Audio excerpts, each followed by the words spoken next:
Hello and welcome to the first of the Live from the Lab 2021 In Conversation sessions.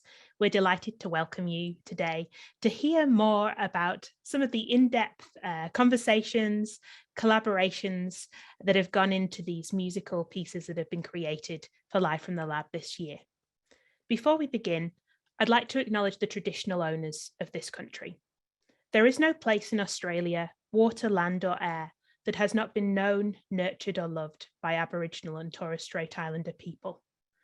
This always was and always will be Aboriginal land. If you could share the traditional owners of the land that you're joining from today in the chat, it would be great if we could extend our acknowledgement of country in this way. I'm Associate Professor Alice Motion from the University of Sydney, and I work in the School of Chemistry and at Sydney Nano. And it's a great pleasure to bring you this In Conversation event series today and tomorrow for Live from the Lab. This is a project that's very close to our hearts. It was born out of a collaboration funded by Sydney Nano. And I've worked together with Dr. Chiara O'Reilly, Dr. Danny Yeadon and Dr. Nazim Ahmadpour to build a research team around bringing together science and artistic perspectives, especially sound. And Live from the Lab has been a wonderful project that we've run for the last couple of years in collaboration with FBI Radio. And there are many people who've been involved in putting together today's event, namely Courtney Ammenhauser, Katie Booth, and Cass Chester. And I just wanted to give a shout out to all of the people who've been involved in setting up today's event.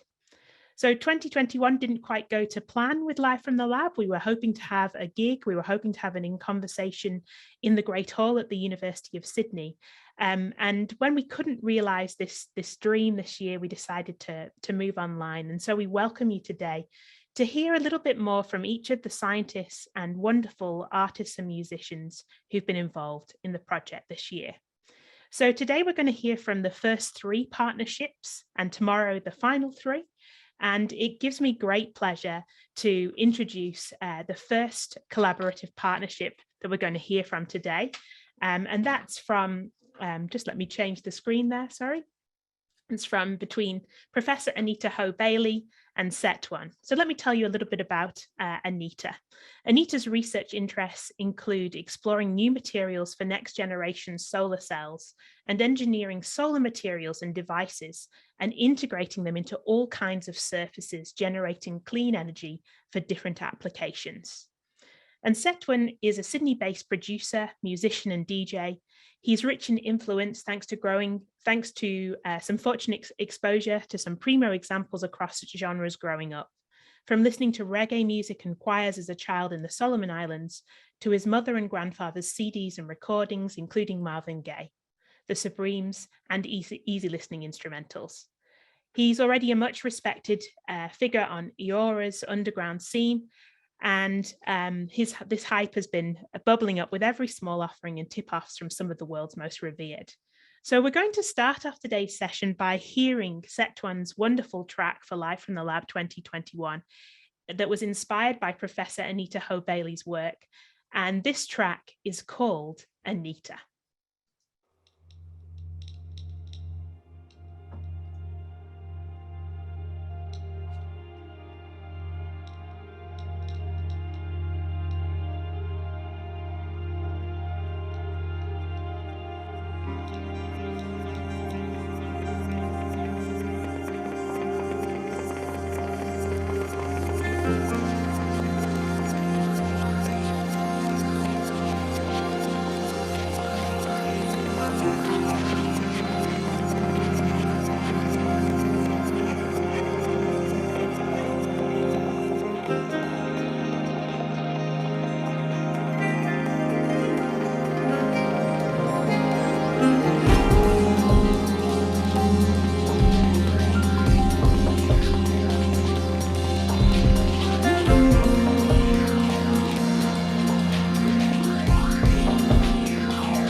That was Anita by Setwin. I'd like to welcome Professor Anita Ho-Bailey and Josh or Setwin to come and join me for a little bit of a discussion.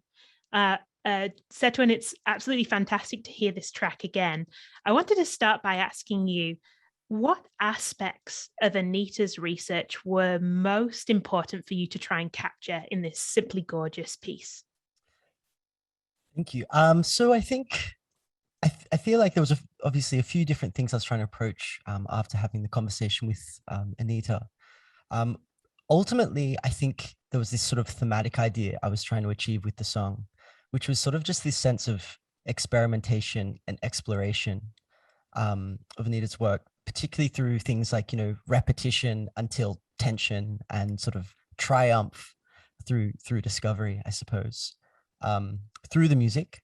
But ultimately, I was also using a lot of the sort of research, the numbers and things like this to sort of build a framework for the actual track itself. So, the looking at sort of the sun's frequency and basing the tempo of the track around this, taking the perovskite material that Anita had been using and sort of looking at the elements and the protons and things like that made that perovskite, and then building rhythms based on that was sort of the direction I took. So, partly taking the actual research and findings to sort of build the framework, as I say, and then ultimately just trying to build a theme that I felt reflected, the greatness of Anita's work. Thanks so much, Setwin. So you mentioned perovskite. I think we'll come to Anita here. So Anita, we know Please. that you work on, yes, we'll swap to Anita now. We know that you're working on solar cells, in particularly trying to make solar cells out of material that is so good at absorbing energy from the sun that you can make them very thin and maybe even print these materials. Could you tell us a little bit more about what a perovskite is and what this material that Josh has just mentioned really is? Sure. So perovskite's got a particular crystal structure. And the one that we're working on is the halide version rather than the oxide version that exists in nature. So it's made up of metal and halide. So metal could be lead or tin in the you can find from the periodic table. And the halide is chlorine, bromine, or iodine. And within the crystal structure, you also have the cation. So when you put all these three elements together and you give it a bit of a heat treatment, it actually self-assembles. And it self-assembles into a thin film. And this film happens to be a semiconductor, which is also photoactive. So when the sun, when it's exposed to the sun or light, it will excite the electrons in the material and becomes a semiconductor, and it's useful as solar cells. So because it absorbs the sunlight so well, we can make it really thin. So that's the idea of being able to produce this material on flexible materials, and also being able to make it very cheap because of the self-assembly nature and low temperature. So you can design these materials. You take some metal, some halides from the periodic table, combine them together in the right mixture, heat them up and try and produce these materials that could help us to have greener sources of energy here in Australia. Yes, exactly. And the good thing is it's quite versatile. As you say, the way it absorbs sunlight depends on how we mix it, the composition of the material. And therefore, you can make the film that absorbs red light better or the blue light better. And then you can stack the films on top of each other. So it will absorb each part of the solar spectrum more efficiently and therefore increase the performance as well. So the idea is to hopefully double or even triple the efficiency of what we've got already. So Anita, you mentioned this idea of layering up or building up, and I think this is present in Setwin's music. And I know from our previous conversations that Setwin has really captured some of the elements in this piece, and even the sound of the sun. Josh, I wondered if you could explain a little bit more about how you took some of these aspects that are really integral to Anita's research and built them up in a way that they're captured in this piece of music.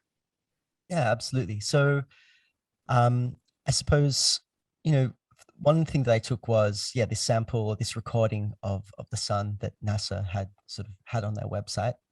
And, you know, after having the conversation with Anita and talking about this idea of basically being able to focus in, I suppose, on these different sorts of frequency bands of light in many ways. So I was trying to do the same thing, but, you know, with sounds. So filtering through the different frequency spectrum that sort of related to the different, you know, blue light or red light or things like this.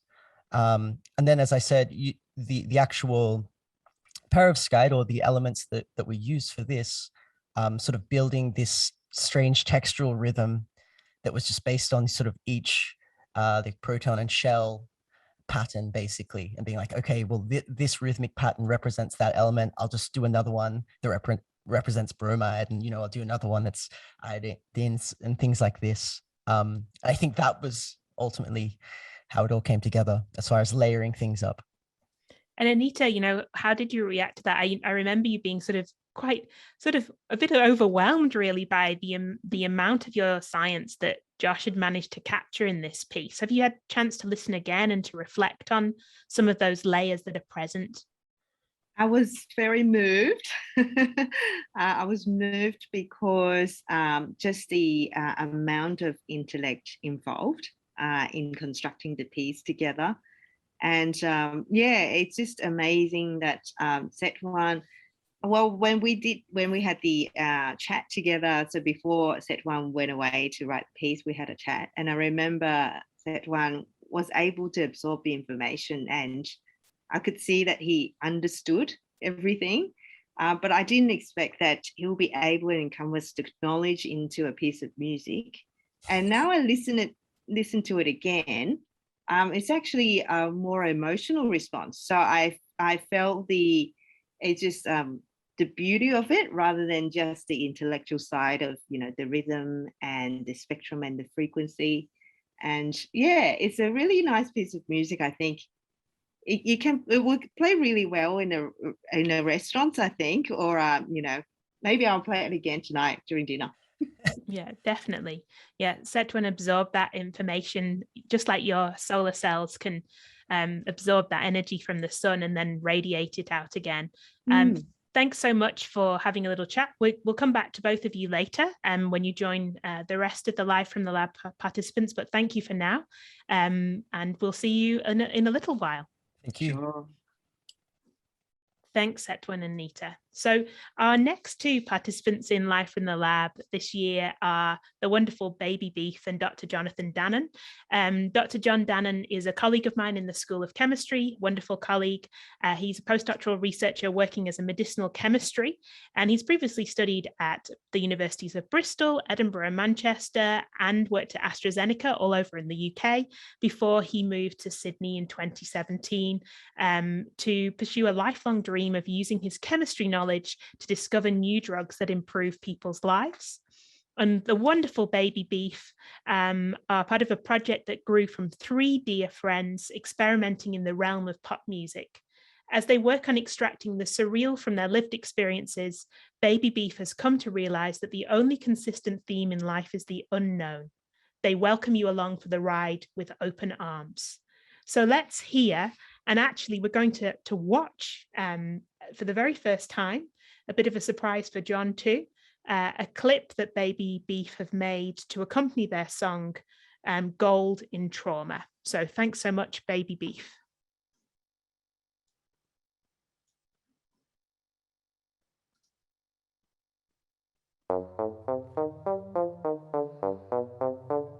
Oh, I never told myself to breathe. I guess I never felt the need, but something's telling me to breathe. Through the cracks in my skin, letting half the world in, and the other half is waiting. So patiently, they're telling me it's gonna be a little while longer. It took a billion years just to get me here, and the pain is only making me stronger.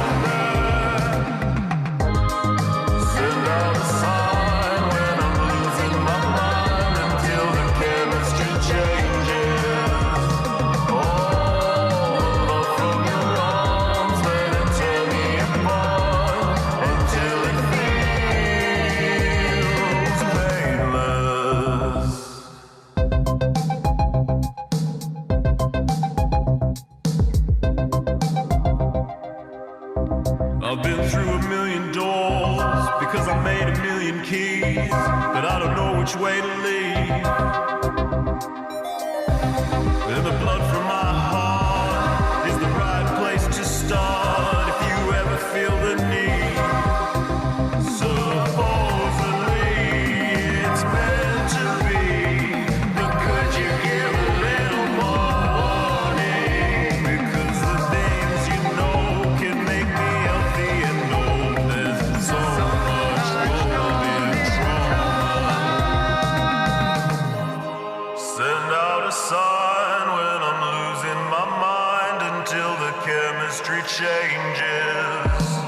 All the love from your arms, let it tear me apart until it feels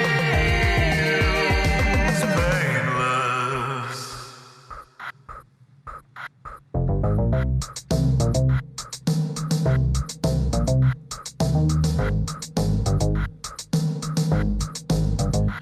Reverse the hit to the head. Reverse the hit to the head. Reverse the hit to the head. Reverse the hit to the head. Reverse the hit to the head.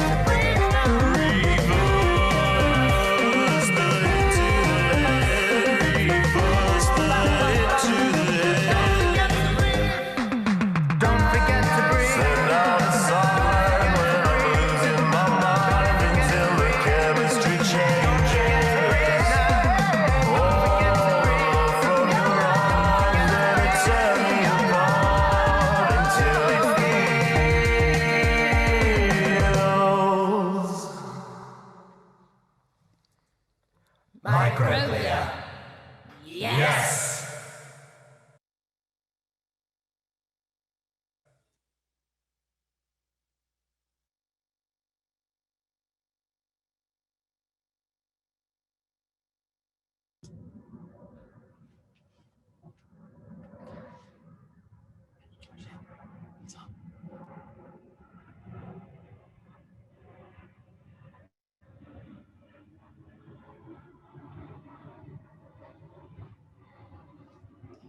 Sorry, just a little bit of juggling there.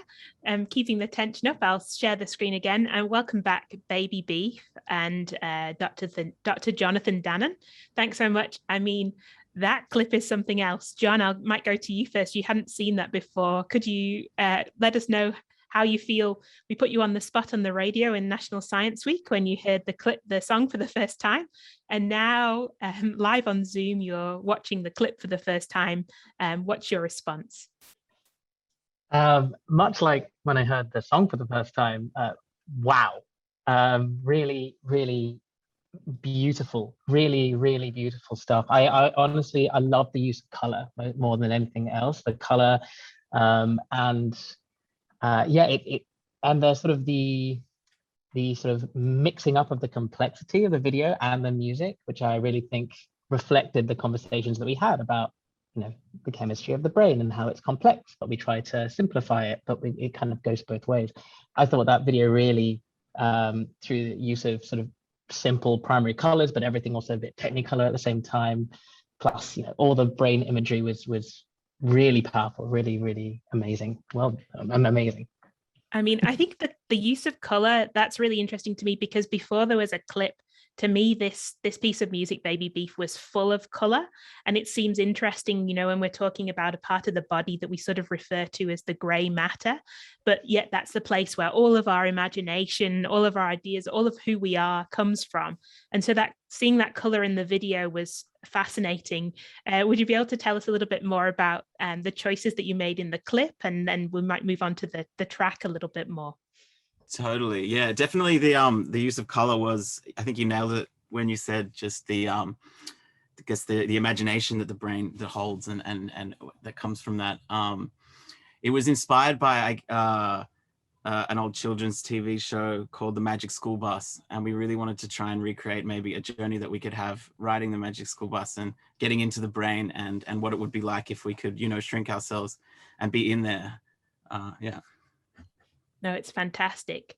And perhaps, John, you could remind people who might not have heard you talking about this before. Um, what what are you researching? What have Baby Beef captured in their, their wonderful piece of music, Golden Trauma? Yeah, absolutely. So the brain is an incredibly complicated organ, and essentially what I try to do with my chemistry research is to develop chemicals or drugs which we can use to study some of the very complicated processes in the brain a bit better. And so we hope that by studying individual processes and lots of different ones, we can start to build a picture of what's really going on in the brain, and not just a healthy brain, but this is really relevant to diseased brains. In patients, for example, with Alzheimer's disease or multiple sclerosis, brain activity is different at the cellular level, at the biochemical level, to in a sort of a normal healthy brain. And so we're really trying to dig down, and as you heard right at the end of the song, Baby Beef shout, microglia, microglia. They are sort of our Swiss Army knife ambulances of the brain, and I'm really trying to dig down into the different functions that microglia do to protect the brain from damage, and also when they misbehave and things go wrong, that also sort of leads to certain diseases. So we're really trying to study microglia and similar kind of cells and see what they're doing down there using chemistry. Baby Beef, I'd love to know what came first in this piece. Was it the music? Was it the lyrics? Was it a little bit of both? Like how do you work when you're writing, and did that change for this piece? Yeah, it was definitely a bit different with this piece, because we came away from the conversation feeling really kind of overwhelmed with all of the complexity of Dr. Dannon's research. So I think in this case, we sort of started with some very simple musical ideas that we kind of repeated, and we started building ourselves this soundscape of the inside of a brain and all the little electrical signals and impulses that go around. And then, yeah, certain phrases and words that Dr. Dannon used in our conversation rose up as good lyric starting points. Yeah, and we tried to make the song similarly to, I guess, like the microglia reacting and sending off a chain of reaction when the body's in trauma. We tried to make the piece of music as reactionary to itself as possible. So the song tries to react from the start, and yeah, I mean, we tried to do that with all the little intricacies and everything. And then secondly, I think we were able to, Dr. Dannon was very passionate about the way he spoke about his research, and he described it, I mean, we've said this before, but he described his as neurochemistry as very seductive, and that kind of opened up an emotional realm in which we could work on and kind of use metaphors of the brain for kind of a more emotional state of things. Yeah, there's certainly a strong sense of emotion in the track, and I feel like there is this idea of a journey of movement throughout the piece. And I wondered, John, now on reflection, having listened to this track multiple times, knowing all the words, you can probably play along, sing along. How has your connection with the song changed since you first heard it? That's great question. I've listened to it a lot, and I think the more I listen to it, the more I appreciate the ebbs and flows of the complexity. And I think that the way it builds and then you strip it back down again, and it builds and you strip it back down again throughout the song, is one of the things I love about it the most. And I think it reflects not just the sort of complexity of the brain, going through various cycles, but like you said before, sort of like synapses firing and then sort of going down again. That's one of the things that I love the most about it. Of course, the lyric about the chemistry changing, leaves my mind till the chemistry changes. Oh, every time it gets me. I talked to Alice about this separately, and yeah, goosebumps, really. So I think that you really did capture the essence of our conversation in a way that I honestly had no idea how you would, because again, I felt a bit bad. Maybe our conversation went a little off the rails when we talked in terms of the science, but but I thought you did an incredible job of capturing complexity, but also putting together a really exciting piece of music, which reflected sort of like the different aspects of the work. Yeah, I think there's also, in that kind of building up and down, it's also quite representative of the research process. There are many sort of hard parts of doing research. Things don't always go to plan. And then there's sort of these, real high points when something exciting happens. And that for me is mirrored in this song too. Baby Beef, have you ever worked with a scientist before, or created a song in response to a conversation before? I don't think we've worked with the scientists before. No, but definitely not. I think a lot of our songs are certainly based on real life conversations and relationships and friends and things like that. Yeah, but I suppose having this more scientific framework was really amazing, because it sort of just gave us a lot more of a pointed direction to work towards. And how did you find yourself, Baby Beef, moving from the conversation with John? Did you find yourself going to do more research, or did you find that you stuck with John's explanation? Did you find yourself in some rabbit holes? Would you be able to tell us more about what came next? I think we did have to do a bit of extra online research just to kind of make sure we were grasping the concepts. And yeah, I mean, it's awesome that it is still this kind of emerging research. There's not that much. There's still so much to be discovered, and that part of it made it feel very sort of groundbreaking. And this all stuff that's happening in our heads that we're gradually just getting a better understanding of. Yeah, no, I think it's a fantastic track.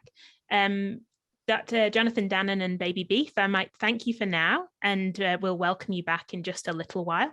So thanks so much, and see you shortly. Thank you very much. Thank you. See you soon. Thanks so much, gang.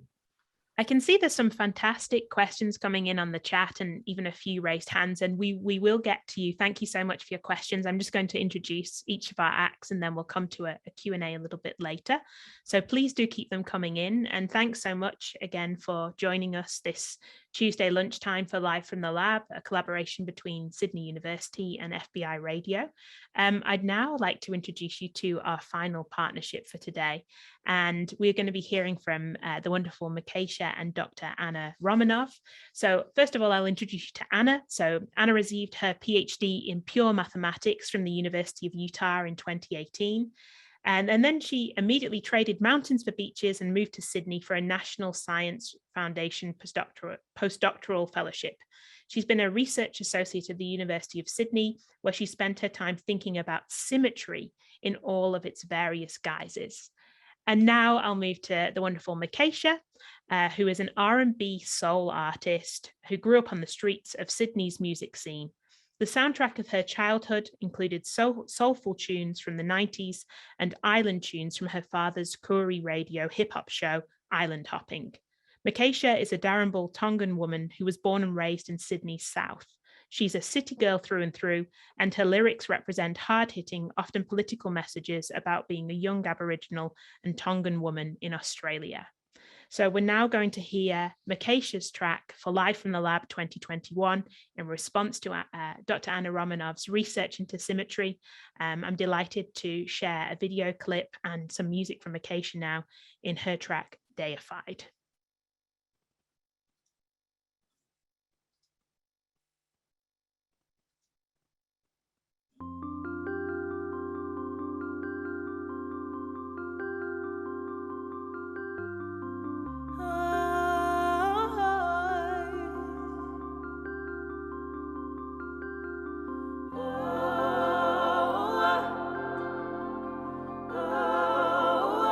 Oh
Hello, and could I please welcome Mikesha and Anna Romanov to come and share with us. I've got goosebumps again, Mikesha, from listening to that track.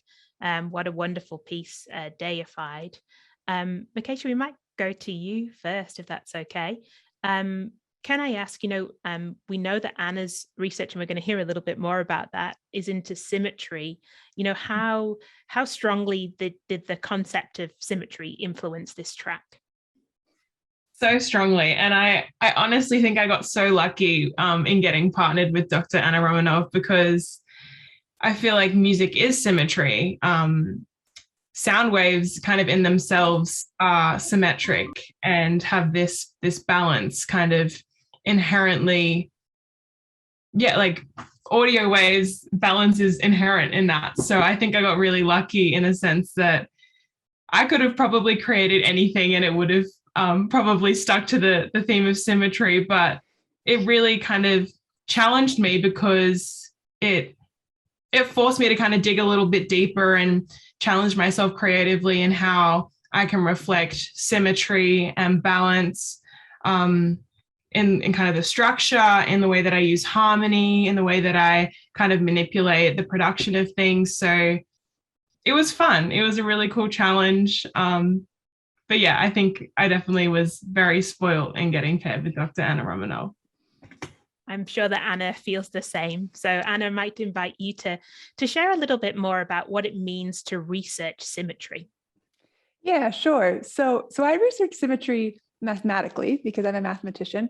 And the way that mathematicians work is that we observe patterns in the physical world, and then we extract these patterns into the language of mathematics. And we sort of create a set of axioms that describe this pattern we're seeing. And the way that I do this is within symmetry. So I just build the mathematical language of symmetry so that it exists in a mathematical skeleton, and then it can be used to kind of find symmetry in different places. And one of the things I loved about Mikesha's work was that it exactly did this. It had symmetry in all of these different places. So it had the sort of global symmetry in the song, and then it had these tiny local symmetries and the little pieces of music. And this is exactly what my research is like. So you can find all sorts of different types of symmetry within any sort of mathematical or physical situation. And sometimes you can't see them, but if you can describe them mathematically, you can know they're there and utilize them to simplify various situations. And that's even evidenced in the title for your track, Hey Mikesha, and your decision for Deified. I wondered, in your clip too, which is it's a gorgeous clip, and your decision to actually include some of the sort of the secrecy of how you have included symmetry in your piece. Could you take us through that decision, both in terms of your creation of the song, but also in revealing that in the video clip? Yeah, so the original composition and I guess like the final song that was submitted was a little bit different to the live performance that I did of it, because there are a lot of those little moments that I created in production that I wanted to make sure that in a video version that could be kind of highlighted and I could break down how everything was working and the little kind of Easter eggs that I put in there. So yeah, I guess a lot of the song was structurally based on symmetry. There's kind of this A and this B section, and the B section is literally the A section flipped on its head, reversed. And I played around with vocal sampling and harmonies and reversing vocals and all that kind of fun stuff. So yeah.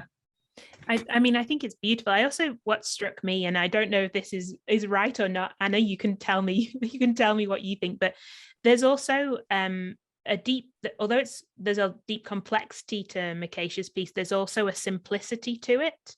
And in some ways, it strikes me that, mathematics can sometimes try and have almost the most beautiful or the most kind of eloquent description of a system. And that was something that came out in this piece for me. I wondered how you feel about that, Anna.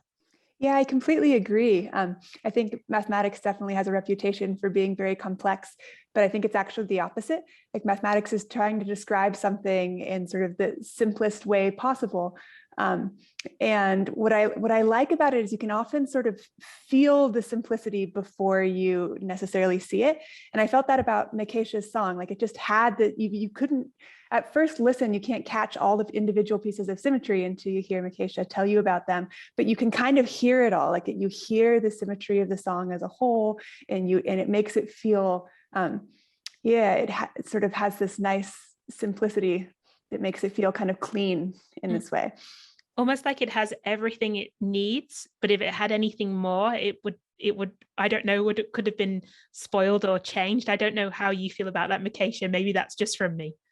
Yeah, no, I agree. I think something as well that I think was really cool that Dr. Anna Romanov was telling me about is that symmetry is so, like, humans love it. Like, we love patterns and we love familiarity. And so I kind of wanted to create that soothing feeling in this song and deliver the same ideas, just presenting them in some creative different ways. So I agree.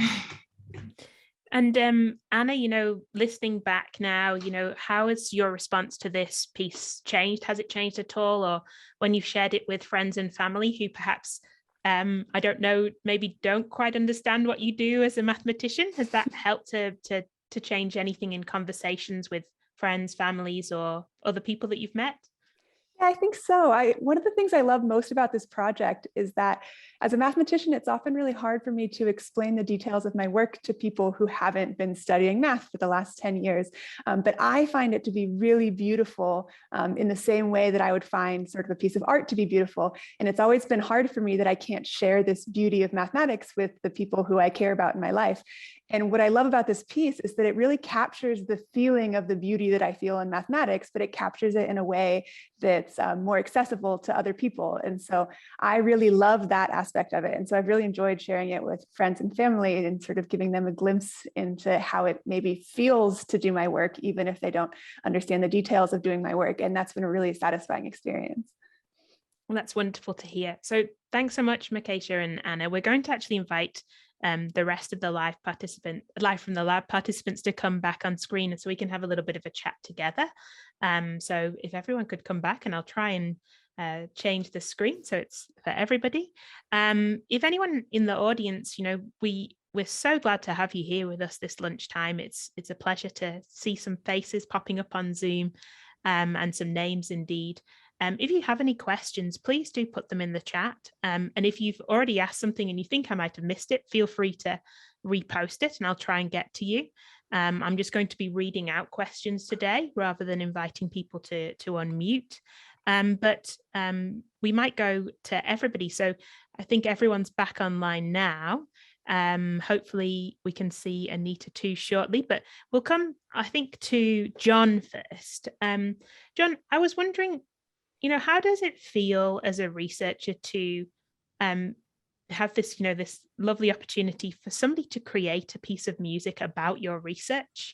What was your reaction or your response to that?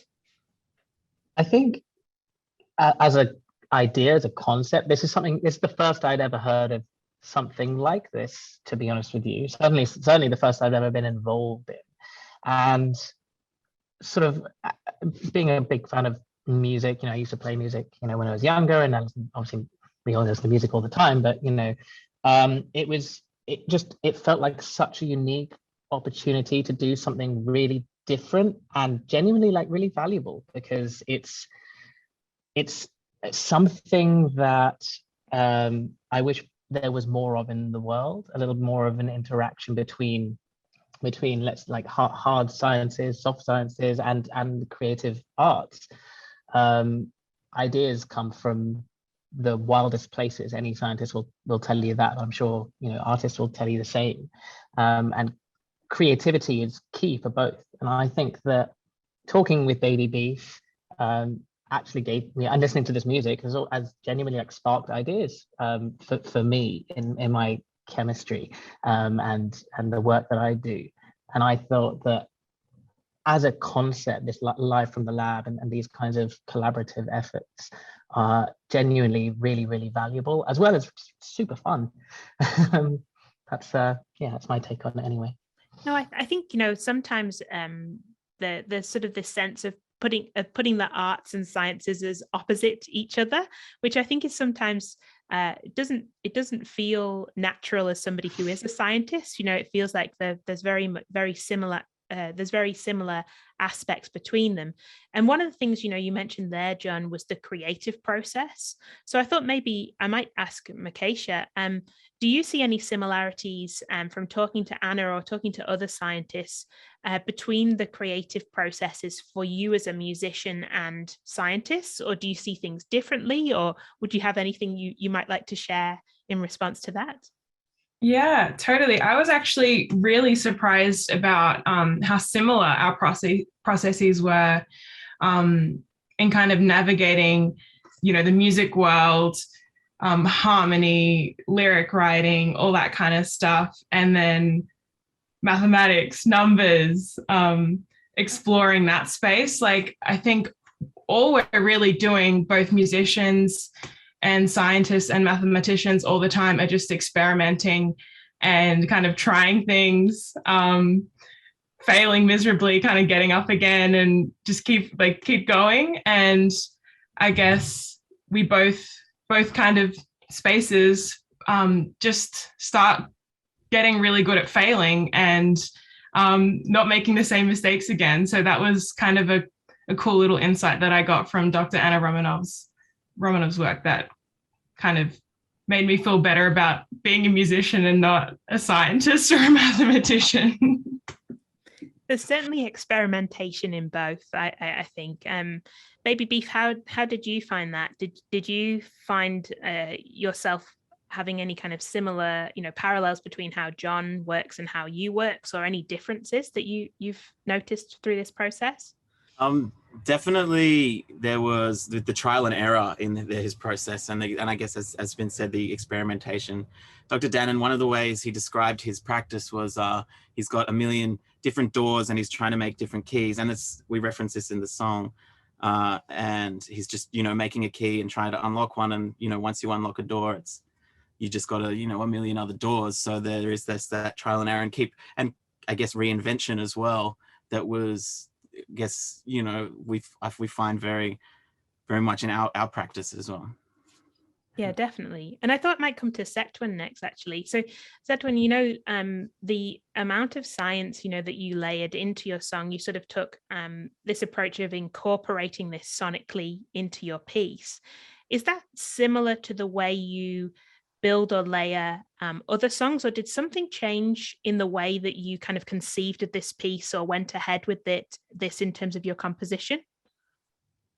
Yeah, I think in this case, definitely having a few guidelines or, to build a framework around was a little bit different to sort of sitting down and, anything could come out sometimes when you're creating things. And I suppose a similarity between, the exploration of scientists and mathematicians and artists and things like that is we're trying to find something that's not necessarily there at the time that we're taking part in it. So I suppose the difference here was I was able to sort of have some sort of framework as opposed to just random anything could come out today. And I actually preferred that to be honest. Working to a few guidelines, it was nice. I think I might continue doing that. No, it's different, the framing of different people's creative processes, because some people work very well towards a deadline, the same for scientists too, and others, they prefer to work without that kind of pressure or framework. So I think, that depends, it's very personal. I might go to Anita now, building off Setwin's answer there. So Anita, this is, I'm right in saying I think that this is the first time somebody's composed a piece of music about your research. Has it made you think differently, or has it, made you have some different conversations about the way you do your science with your team or with others? Well, I think this is very unique opportunity and very special, because I think this exercise doesn't just communicate our science and the work we do, but it also triggers the senses, because music is quite a powerful thing, right? It touches the parts of the brain that you may not use when you do science, and some people put it with the music video, and also, you know, it appeals to your visual senses as well. And then if you sing with it, well, then your whole body is involved. So yeah, this is the first time for me, and I think it's very special and unique, and I think it's very effective actually. And it's got more than just one thing. It's like a synergy, right? It just creates two things apart from being able to tell people what we do. That piece of music itself, it's just going to be, you know, another creation that's going to benefit people listening to it. So I've got Kaisha's song still in my head. It's become an earworm now. Thanks, Anita. And we'll come to you now, Anna. You know, I think you mentioned something just before and also in our previous chats, that, you know, sometimes mathematics in particular, sadly, can feel, you know, can feel a little bit of a scary subject for people. And that seems sad, particularly, you know, when it's so beautiful, when there's such a beautiful language of mathematics. I wondered how you know, Mikeisha's piece or artistic representations of science that is sometimes seen as being, you know, complex or perhaps disconnected from people who aren't scientists. You know, how can we perhaps better work with musicians and artists from a scientist perspective to share our research more broadly? Yeah, I think it's a really powerful technique that I hadn't ever thought about before doing this project, honestly. But just the way that, like Anita talked about, how it captures the emotion and how it just hits in all of these different ways that describing science in the traditional ways that we describe science doesn't necessarily always resonate with the world. I think that it could be a great way to engage more people in science. And like I was saying earlier, to engage in sort of emotionally almost, or engage in the feeling of doing science, not necessarily just the actual sort of day-to-day acts or the details of doing it. So I think it'd be really great if somehow this could be a more common type of collaboration, or at least a more common type of way of explaining science. I think that it's often a problem that science has is trying to explain itself to the world in a way that makes it accessible and also engaging and kind of relates to the human experience. And I think that this project did such a great job of doing that. So I think that we can all support Alice in doing more things like this, is the way that it could be. Well, that would be fun. I mean, we were thrilled that all of you, you know, agreed to be part of this project, and I can't thank you enough for your generosity of time and collaboration.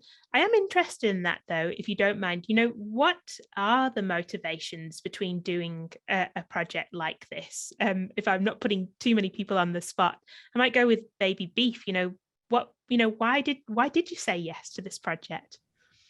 I guess it was a really exciting expansion of our practice, which is already, you know, something that we find very exciting as is. Yeah, I think, you know, there was stuff to be learnt about ourselves and about science, and stuff to go on and be able to teach as well, which was kind of not something that was often considered not in this way, and considered in our songwriting. And I might go to Mikeisha with that one, if you don't mind too. Yeah, of course. I think I was most excited by the challenge, and having the opportunity to kind of being like thrown in the deep end and kind of get stuck into this topic that I had never even thought about before in my life, and then be able to kind of synthesize that information and present it in a way that is like Dr. Anna Romanov was saying, that is accessible to people and that people can easily engage with. And that was, exciting for me to kind of geek out in songwriting and production, and geek out on Dr. Romanov's work as well. So it was just exciting and a really cool challenge to be presented with. Thanks, Mikeisha. And we'll go to Setwin too, if that's okay. Yeah, I think, I share obviously a lot of the same reasonings behind the other artists, really. I mean, to push myself in many ways. I found it also just a great honor to be asked to be doing something like this.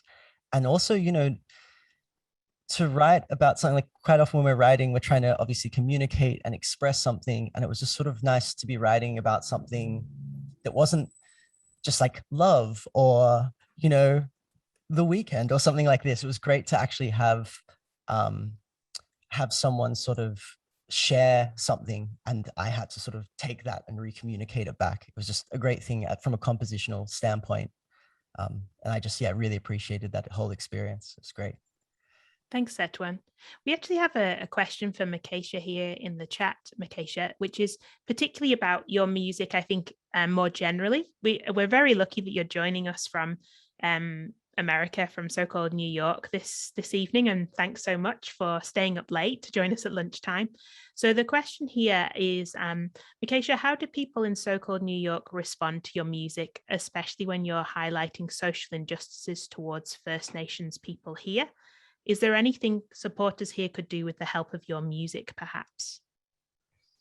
I think, thanks so much, Sabine, for the question as well. I think that's a super, super broad and just multifaceted question that I could probably go on for years about, honestly. There's so many complexities in being a First Nations and Polynesian woman in New York, just purely based on the fact that there's not many Pacific Islanders or Aboriginal Australian people here. So that already kind of is delving into a super challenging, but also really exciting space where I get to be that first contact for a lot of people. And I get to witness a lot of stereotypes being broken down. And I get to be that kind of, I guess, safe space where people can ask me questions and I can answer truthfully. But to delve into that second part, is there anything that supporters in Australia or anywhere in the world can do